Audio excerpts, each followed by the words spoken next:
É uma alegria poder participar dessa conferência de lançamento da ARCAP, essa associação da qual eu participo e que tenho o privilégio de fundar juntamente com meus amigos e irmãos. Eu quero desejar, desde já, que todos vocês que nos acompanham hoje e aqueles que futuramente possam nos acompanhar nessas palestras que estão sendo feitas durante a semana passada e essa semana, sejam abençoados pelo Senhor e que tudo isso possa fomentar muito mais outras discussões. O tema do qual eu quero tratar essa palestra é ciência e fé, a razão nos limites da religião. E o meu objetivo, é claro, não é ser exaustivo. Meu objetivo não é de forma alguma tratar aqui do assunto como se fosse de forma última e final, mas muito mais fomentar algum tipo de insight, algum tipo de pensamento a respeito desse assunto que é tão importante, pensando em termos culturais. Em termos de esboço, eu quero começar explicando aquilo que na concepção de Kuyper, assunto que foi tratado ontem, fundamenta a própria ciência e qual é a relação entre calvinismo e ciência. Depois eu quero mostrar o grande problema da idolatria da ciência ou do cientificismo e como ela não é científica e qual o problema dela tentar ser científica não sendo científica. E por fim, fazer uma proposta, ainda não exaustiva, como eu disse, não sendo final, de uma epistemologia reformada, de uma epistemologia fundamentalmente bíblica, ou, como eu vou chamar, uma epistemologia pactual. Então, sem mais delongas, vamos começar. Tratando primeiramente sobre a questão de definição ou relação entre calvinismo e ciência. Eu extraio aqui, portanto, as ideias que foram elaboradas pelo pastor e primeiro-ministro, Dr. Abraham Kuyper, da Holanda, nas suas preleções, nas suas palestras em Princeton.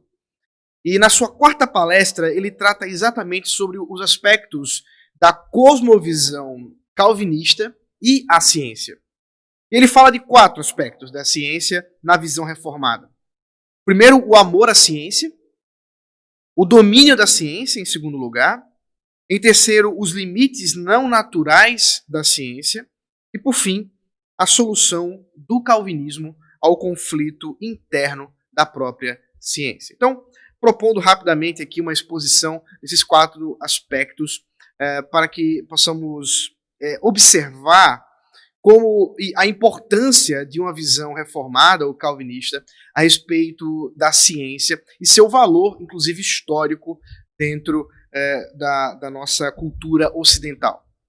Kuyper propõe mostrar, em primeiro lugar, que numa visão estritamente calvinista ou reformada, a ciência é um objeto de amor.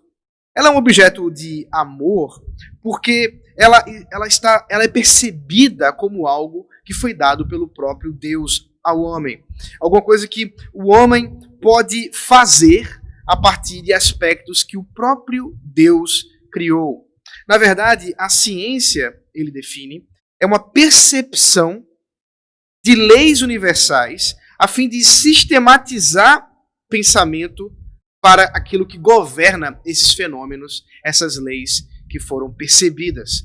Portanto, a ciência, numa visão calvinista, ela se propõe a observar aquilo que há de ordem no mundo, aquilo que é estabelecido em meio às organizações, instituições e leis que o próprio Deus deu à realidade que nós vivemos.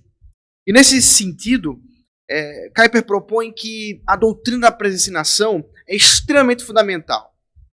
E ele, obviamente, não se desculpa por isso. A visão calvinista tem como um dos seus grandes pontos a soberania de Deus, em especial a soberania de Deus com respeito à salvação, à predestinação. E é nesse sentido da providência ou da predestinação que ele mostra um dos grandes pontos da visão calvinista com relação à ciência. Ele observa que quando um calvinista propõe, biblicamente fundamentado, que Deus criou todas as coisas, e ao criar essas coisas, ele também criou a história dessas coisas, dando significado a elas, e também um telos, e também um objetivo, e também um alvo a ser trilhado dentro de um arcabouço histórico que ele mesmo designou. O calvinista observa uma ordem para todas as coisas. E exatamente essa percepção de ordem, é exatamente essa conclusão a partir daquilo que está sendo revelado a partir da própria criação, que o calvinista pode observar ou até mesmo viver em termos de ciência. Porque somente quando observamos um domínio, somente quando observamos a soberania de Deus na história, é que podemos realmente compreender que nós não estamos lidando com dados ou com fatos aleatórios que surgem na nossa história, mas estamos lidando com uma ordem intencional de um ser pessoal que é o próprio Deus triuno. E nesse ponto específico, a ciência se propõe a conhecer essa história, a conhecer a própria vontade de Deus, ou poderíamos até mesmo dizer, a conhecer o significado que o próprio Deus dá às coisas que ele criou. Portanto, a doutrina da predestinação, e nesse sentido, a visão calvinista, dentre outras visões cristãs, se sobrepõe, se sobressai, porque ela realmente tem uma visão firme, tem uma visão clara da soberania de Deus e, portanto, da ordem que Deus faz para com o mundo, o que possibilita a existência da própria ciência. O segundo aspecto, como eu já mencionei, é o domínio dessa ciência. Qual é a área da ciência na vida humana? Primeiro, ele estabelece que, numa visão calvinista, o domínio da ciência se encontra com relação à criação. No sentido de que Deus, ele, como o criador e redentor das coisas, a visão calvinista não apenas enfatiza aspectos soteriológicos, mas também se preocupa em falar de um Deus criador. E nesse aspecto, mostra claramente que nós não estamos falando meramente de um Deus que está em busca de almas para salvar, mas um Deus que está redimindo todo o cosmos. Um Deus que está transformando toda a realidade caída, porque ele tem poder para isso. E, portanto, a visão calvinista de ciência se coloca para olhar a forma como o próprio Deus coordena, o próprio Deus ordena a criação, e, por isso, não tem uma visão dualista da realidade, como, por exemplo, a visão romana, a visão, como Kuyper vai dizer, escolástica. Essa visão escolástica fica famosa no seu binômio natureza e graça, onde se propõe a estabelecer que há um domínio daquilo que é da graça, daquilo que se refere às questões espirituais, e um domínio que abaixo dessa linha, que se refere às coisas da natureza, coisas de ordem terrena.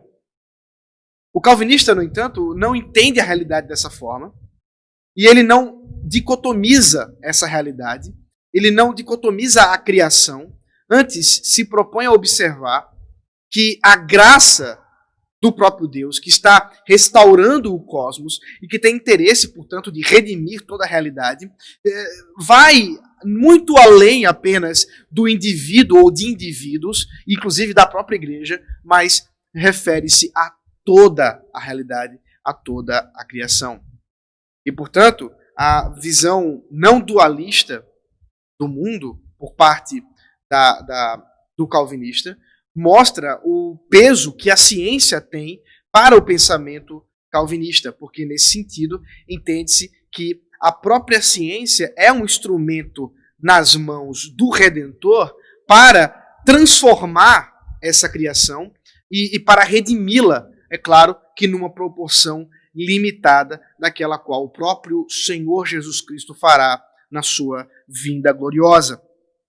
Nesse sentido, Kuyper reconhece que essa ação da ciência ela não se dá simplesmente entre os eleitos, entre a igreja, mas por causa da graça comum, ela transcende ou ela perpassa, indo além da igreja e dos crentes e fazendo com que até mesmo incrédulos se utilizem das ferramentas que o próprio Deus criou para fazer ciência, para modificar o cosmos, para compreender o cosmos, para inclusive entender essas leis universais que o próprio Deus criou e, portanto, sistematizando os pensamentos de maneira legítima por meio da graça comum. É claro, Kuyper vai dizer, que ele reconhece os efeitos noéticos da queda, os efeitos do coração, os efeitos que tornaram o pensamento, as emoções,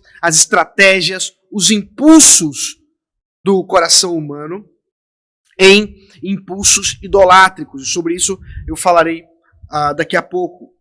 Mas, ao mesmo tempo, a graça comum, ela participa da realidade humana em se estabelecer restringindo o mal, restringindo as capacidades dos impulsos inatos pecaminosos do homem, fazendo-os assim não irem até onde poderiam ir, inclusive favorecendo nesse sentido a possibilidade de ciência.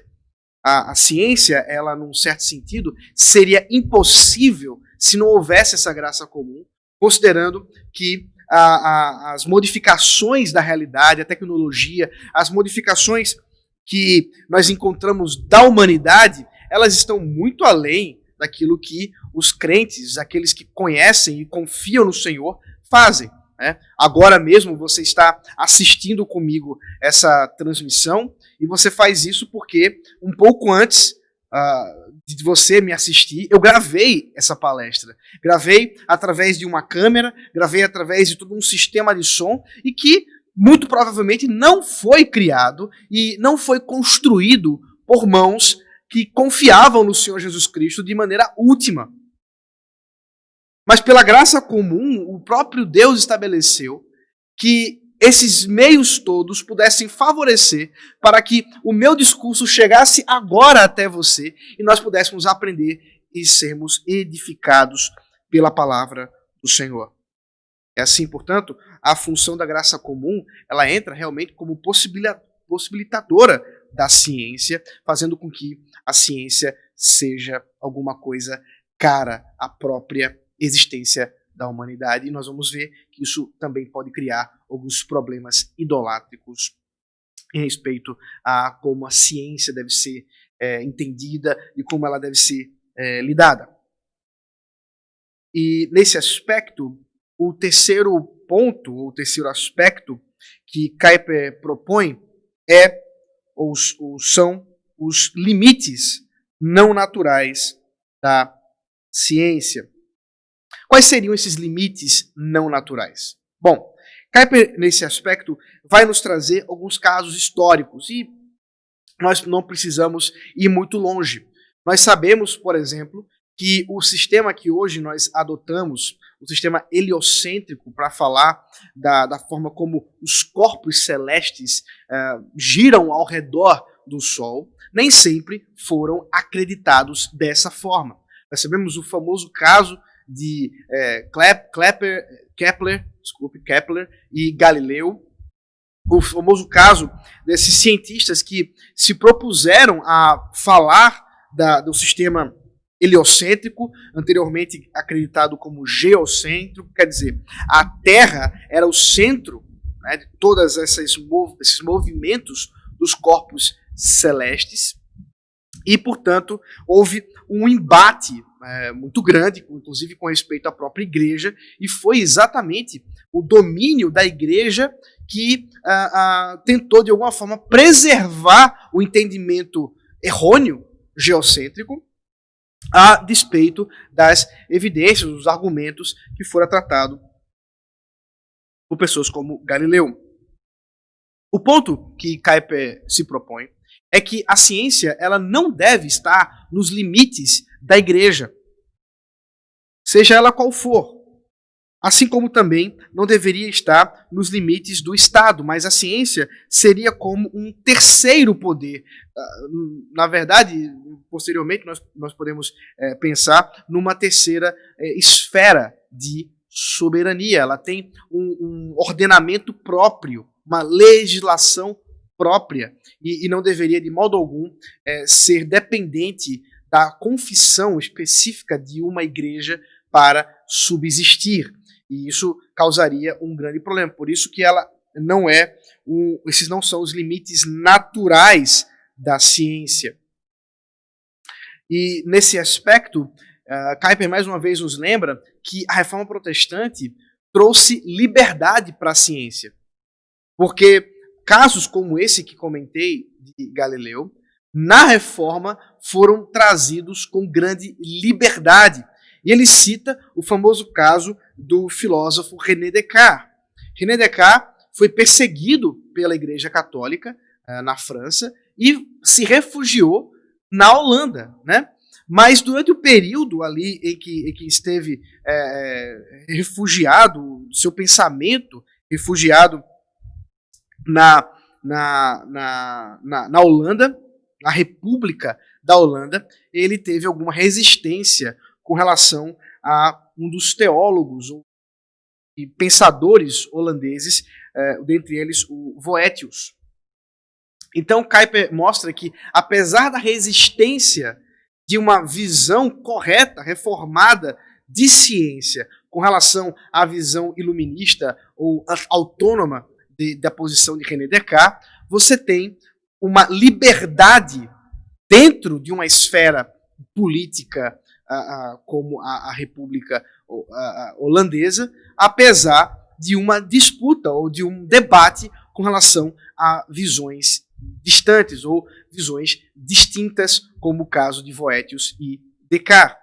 E nesse sentido, portanto, a reforma protestante vem para libertar realmente a ciência e podê-la agir de acordo com seus próprios ordenamentos, com sua própria atuação, como o próprio Deus estabeleceu.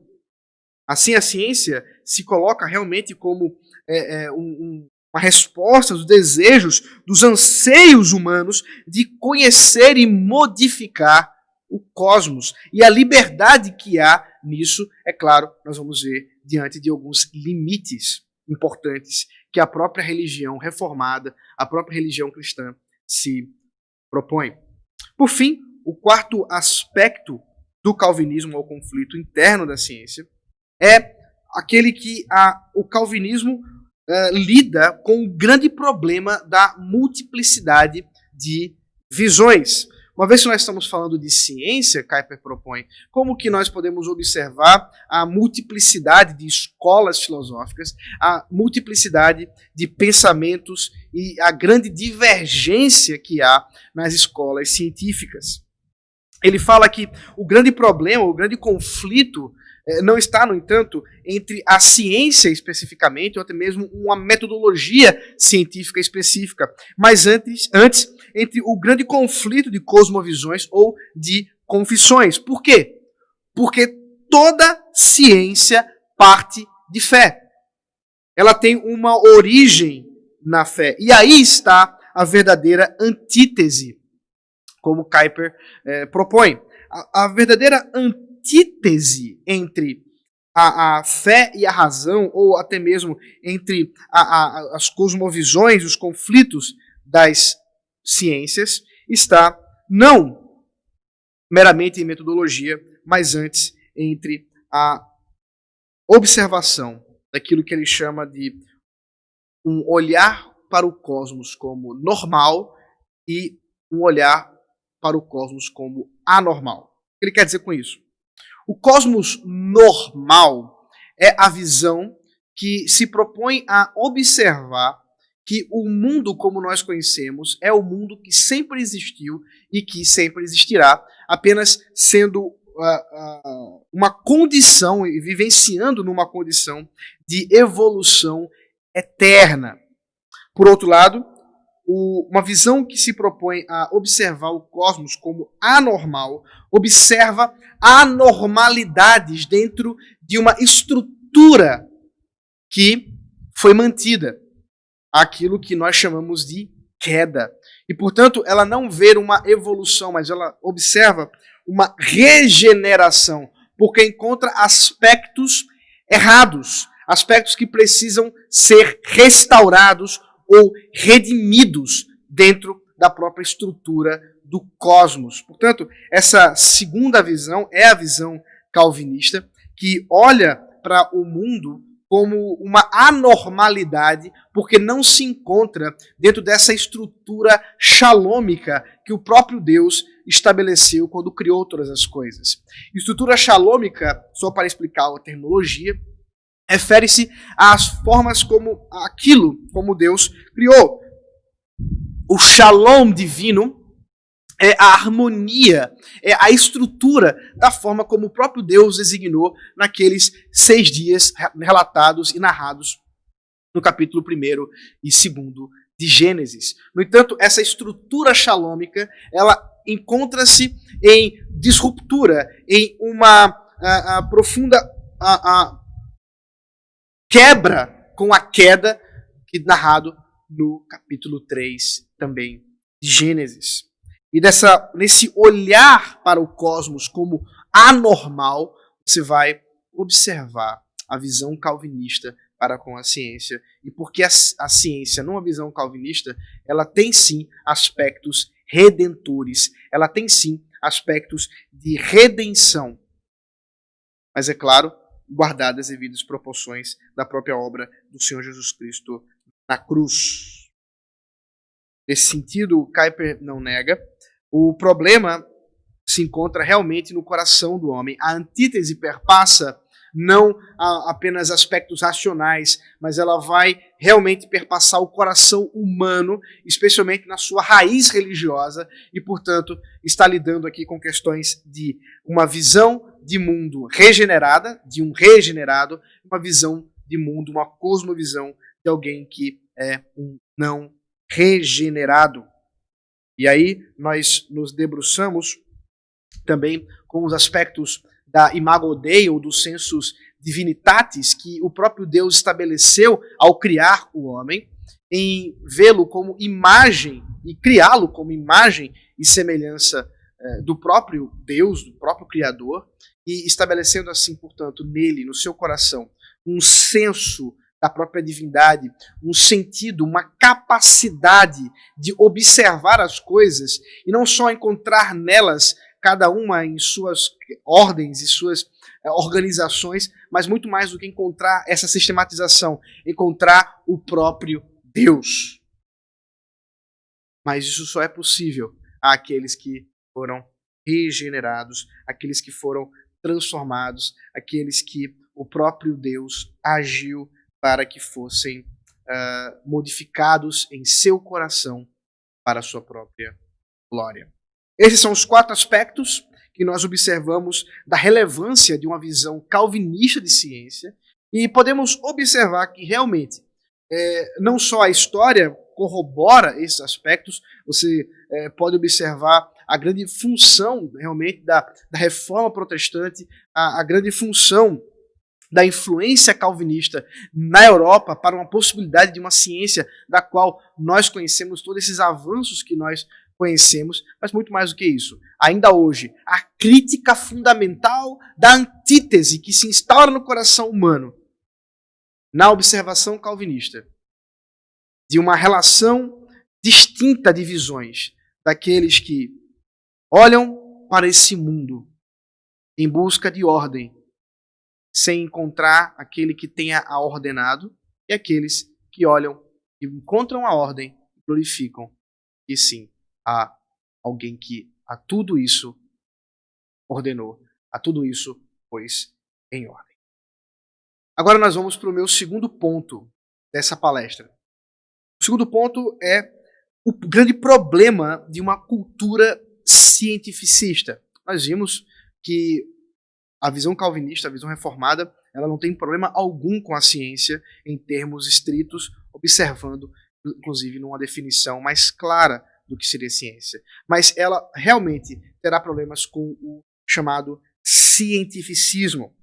Porque o cientificismo, ele torna-se como uma força do próprio ateísmo numa cultura secularizada para se tornar como um grande inimigo da própria visão de Deus ou da própria igreja e especificamente uma inimizade aposta contra o próprio Deus. É a visão cientificista que vai favorecer, que vai fortalecer a ideia de uma sociedade, de uma estrutura cultural secularizada, muito mais do que laica, mas ateia, e os princípios negativos ou as funções negativas da igreja e da religião como um todo. Em especial, essa visão se popularizou nos últimos anos através de 4 grandes nomes. Dentre eles, o mais importante, Richard Dawkins, o mais famoso, escreveu o livro Deus um Delírio. Mas também outros 3 importantes cientistas e filósofos, dentre eles Sam Harris, Christopher Hitchens e Daniel Dennett. Esses 4 cavaleiros do ateísmo se propuseram a falar da ciência, a falar de uma visão científica extremamente alta e idolátrica. E esse aspecto dessa cultura cientificista que, para nós reformados, surge como um grande problema e um grande dano para a própria sociedade. É um dano em si mesmo, porque tenta condenar a religião, e, obviamente, a religião não é um problema para a sociedade ocidental, inclusive porque foi ela que favoreceu, como nós já vimos, a própria existência da ciência. Mas é um grande engano pelas próprias definições que se propõem como ciência. E, nesse sentido, o Dr. Stephen LeDrill, no seu livro Evolution of Atheism, um trabalho, ele inclusive como ateu, um trabalho onde ele tenta descortinar esse cientificismo, em especial esse ateísmo cientificista, como uma ideologia.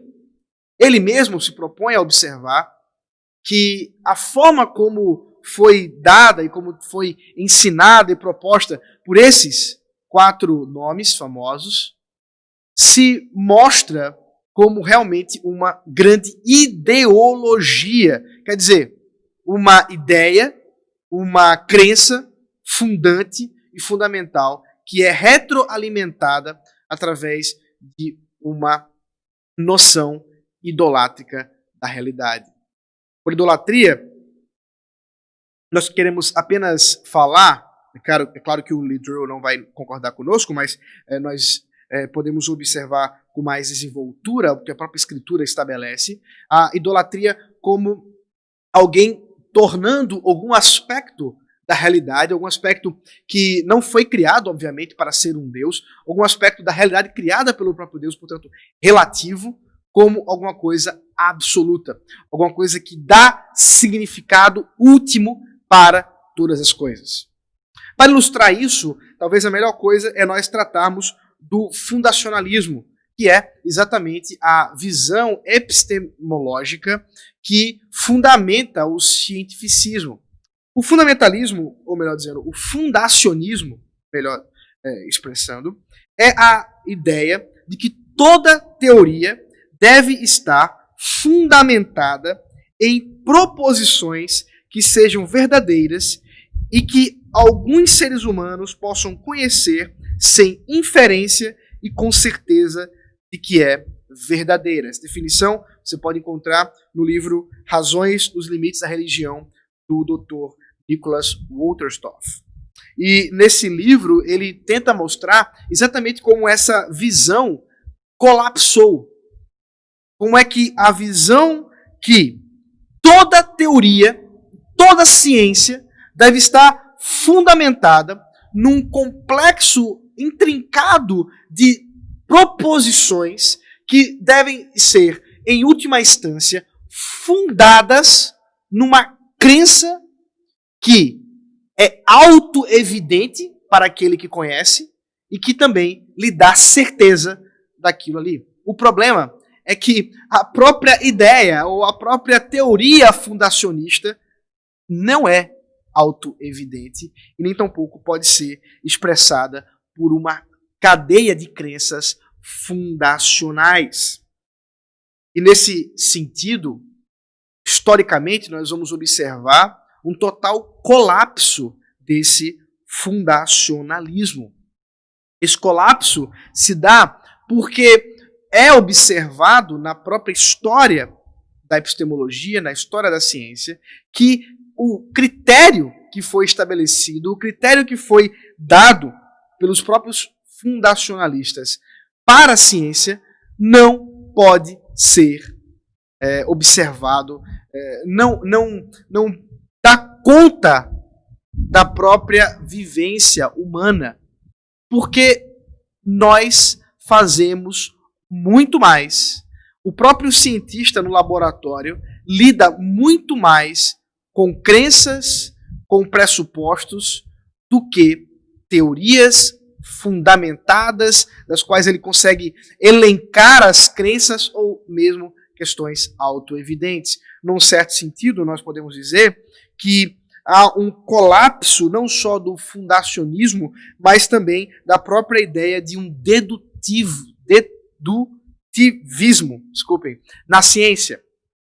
A ideia de um dedutivismo na ciência é a noção quase que socrática de que para que nós consigamos falar de ciência ou de conhecimento, nós temos que partir de universais para o particular. O problema é que a ciência sempre está lidando com o particular. Deixe-me dar um exemplo. Imagine a própria ideia de que em conceitos biológicos é conceituado que todo cisne é branco. Como que alguém pode chegar nesse conceito? Todos os cisnes são brancos. Bom, em termos científicos de metodologia, ele terá que fazer uma amostra, ele terá que fazer uma pesquisa de campo e observar que toda vez que ele encontra um cisne, ele é branco. Portanto, ele conclui: todos os cisnes são brancos. Qual o problema dessa metodologia? É que ela é probabilística, porque ela está associada à grande capacidade de amostra que aquele cientista possa ter acesso. Por quê? Se for achado apenas um cisne negro, é suficiente para que toda a teoria caia por terra. Portanto, a ciência não lida com universais para o particular, mas ela está lidando com o particular e assim criando teorias, teoremas, hipóteses a partir daquilo que ela está observando em particular. Nesse aspecto, o fundacionalismo, uma vez colapsado, cria um grande problema para aqueles que esperam um critério firme, sólido, absoluto para a ciência, a ponto dela dar significado, a ponto dela dar toda a estrutura de uma realidade, como muitas vezes nós encontramos num conceito mais comum, num senso mais comum da nossa sociedade. É que se ela não consegue favorecer esse tipo de pensamento absoluto, se ela não consegue lidar dessa forma, se as crenças não podem ser provadas com um critério, com uma base, se elas não podem ser justificadas dessa forma, nós estamos fadados ao ceticismo. Nós estamos fadados a simplesmente estarmos lidando com não só probabilidades, mas também com a improbabilidade ou a incapacidade de falarmos de verdade. E é nesse sentido que nós vamos ver os dois antagonismos que se encontram em nossa própria cultura, que você com certeza já deve vivenciar. Por um lado, um desejo, uma expectativa de que a ciência, a tecnologia, faça da nossa sociedade um progresso a ponto de nós podermos nos encontrar numa situação melhor, moralmente melhor, socialmente melhor. Por um outro lado, uma total incapacidade ou um total ceticismo para com isso e uma incredulidade para com a ciência, inclusive para com a ideia de verdade. Esses dois extremos subsistem em nossa sociedade porque são dois ídolos, dois impulsos idolátricos que estão presentes em nossa cultura e que nós podemos observar que se antagonizam também com a própria noção de ciência reformada. Claro, algumas tentativas surgiram para tentar salvar o fundacionalismo, dentre elas, por exemplo, o falsebilismo, especialmente de Karl Popper, que tenta propor que, na verdade, o que nós podemos lidar não é exatamente com a teoria daquilo que é proposto como autoevidente, ou que pode ser elencado numa série de crenças e proposições, mas que toda teoria ela deve ser falseada, ou deve ser possível falseá-la. O problema, assim como as versões anteriores, é que esse critério ele cai em si mesmo com um problema, uma vez que a própria teoria não pode ser falseada se ela se propõe a falsear outras. Uma proposta mais evangélica, nós poderíamos dizer, de fundacionalismo, é o chamado fundamentalismo, que tenta também salvar uma noção, um critério de ciência, como se nós pudéssemos acessar os fatos brutos de maneira direta e, portanto, fazer até mesmo dogmas e teologias, como se pudéssemos ler a Bíblia de forma imparcial, objetiva, direta, criando, inclusive, problemas com relação à ideia de uma diversidade de visões distintas com relação ao próprio dogma, à própria doutrina. Esse fundamentalismo hoje está muito associado, é claro, às visões mais islâmicas, às visões de religiões mais extremas, mas que nós sabemos que mesmo dentro dos arraiais evangélicos, ela se propõe, ela se fortalece. Uma visão reformada, ela entende, sim, que é possível, dentro de certos aspectos periféricos, uma diversidade e uma multiplicidade de visões, e talvez, inclusive, complementares, como já foi proposto por outros teólogos, até mesmo em espiral, na ideia de uma retroalimentação sempre mais profunda, como uma espiral de conhecimento. Mas isso é um assunto para outra palestra. Por fim, eu quero entrar no terceiro aspecto, em propor uma epistemologia pactual. Uma epistemologia pactual se propõe a observar aquilo que nós podemos conhecer, aquilo que nós conhecemos, primeiramente vendo aquilo que a Escritura revela como o que é o próprio homem. O homem como um ser pactual, um ser teorreferente. No sentido de que, antes de mais nada, o homem foi criado por Deus, para Deus. Que o homem antes de ser racional, antes de ser qualquer outra coisa, é corandel. ele está diante de Deus, suas ações estão diante de Deus, e portanto ele responde a Deus em primeira instância. E assim, conhecer o que quer que seja, envolve conhecer a Deus e as coisas que ele. E nesse sentido, o homem, como um ser pactual, que é favorecido, é agraciado pelo próprio pacto intratrinitário da Trindade, vivencia na realidade cósmica antes da queda uma relação direta com o próprio Deus e com a criação,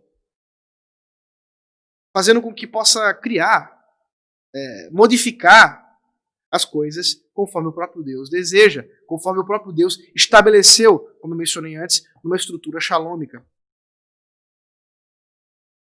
Ao mesmo tempo, a epistemologia pactual, ela observa o problema dos efeitos noéticos da queda. Entendendo que, assim como o homem foi feito diante de Deus, foi feito para Deus, em ação com Deus, ele quebrou esse relacionamento com o pecado. E o pecado faz do homem realmente pensar errado. Faz o seu coração ter impulsos, forças espirituais que agora já permeiam a nossa cultura, que direcionam as próprias conclusões teoréticas, que direcionam o próprio entendimento da ciência. E assim, portanto, quando um cientista faz ciência, ele não faz ciência simplesmente sozinho, mas ele carrega consigo aquilo que Michael Polanyi chama de o conhecimento tácito. Esse conhecimento tácito é recheado dos seus antecedentes, dos seus pressupostos, em especial das forças espirituais idolátricas. Portanto, aquele que tem uma expectativa alta a respeito da própria ciência terá grande dificuldade em concluir outra coisa, senão que o que ele está fazendo é realmente alguma coisa que explica o todo da realidade, e não lida apenas com um particular, e não apenas com alguma coisa menor, a qual laboratorialmente ele está lidando. Nesse sentido, Michael Polanyi nos ajuda a ver que a ciência, de modo algum, pode ser tratada como uma instituição, como um fazer objetivo e neutro, seja a ciência que for, das exatas, das humanas, de saúde. Antes, todo conhecimento é pessoal. Porque a relação não é simplesmente sujeito e objeto. Eu não conheço simplesmente observando as coisas. Mas eu conheço porque, antes de mais nada, eu carrego comigo conhecimentos, vivências que me ajudam ou não a ler e interpretar aquilo que está na minha frente. Ciência tem a ver com interpretação. Ciência é um ato humano de interpretar a realidade a partir dos impulsos e das forças espirituais que são direcionadas no coração humano, sejam em amor a Deus, seja em apostasia para Deus, porque o homem não pode deixar de se relacionar com Deus nas suas ações. E assim, a ciência, numa visão reformada e numa visão de uma epistemologia fundamentalmente pactual, ela não pode ser naturalizada, quer dizer, ela não pode estar fundamentada na visão de um mundo naturalista, que vê as coisas simplesmente a partir de uma perspectiva materialista, que observa a ordem como nós a contemplamos, mas não se dá conta que para ver esse ordenamento, toda essa ordem e estrutura, é necessário que houvesse também alguém que a ordenasse e a estruturasse.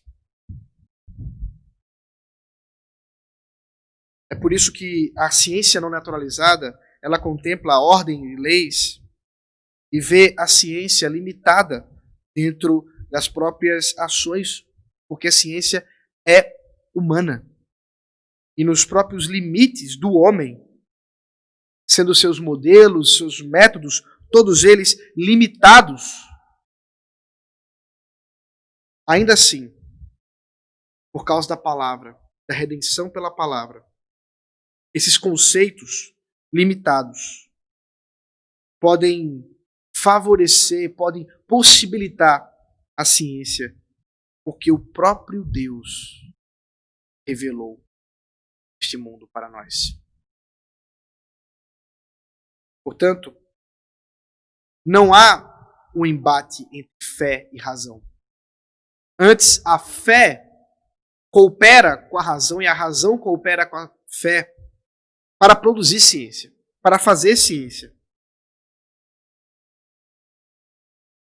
Toda teoria, nesse sentido, ela será como narrativas autobiográficas.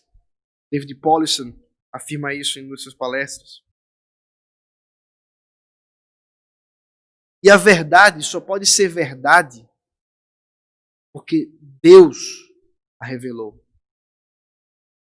Cabe, portanto, ao cientista não meramente se colocar como alguém acima dos outros, mas como alguém que se submete ao Deus Criador e pode reconhecer aquilo que Ele criou, em toda a ordem, em toda a estrutura, a vontade de Deus, a verdade que o próprio Deus já estabeleceu, andando segundo os seus passos, segundo os seus próprios pensamentos, os pensamentos de Deus. Ciência, no final das contas, é ciência da revelação. E o cientista, quando teoriza, só fará isso de maneira última, correta, genuína, se as suas percepções das leis deste mundo e a sua sistematização dos pensamentos operarem para ver aquilo que o próprio Deus revelou neste mundo que Ele criou. Obrigado pelo tempo que você dispôs nesse momento para ouvir. É claro que tudo isso ainda é provisório. A gente pode conversar, pode desenvolver ainda muitas outras coisas. Mas já nos mostra os perigos de uma ciência idolátrica, um cientificismo até mesmo tolo, enquanto que uma visão robusta da ciência nos leva para perto de Deus. Deus abençoe a vocês e até a próxima.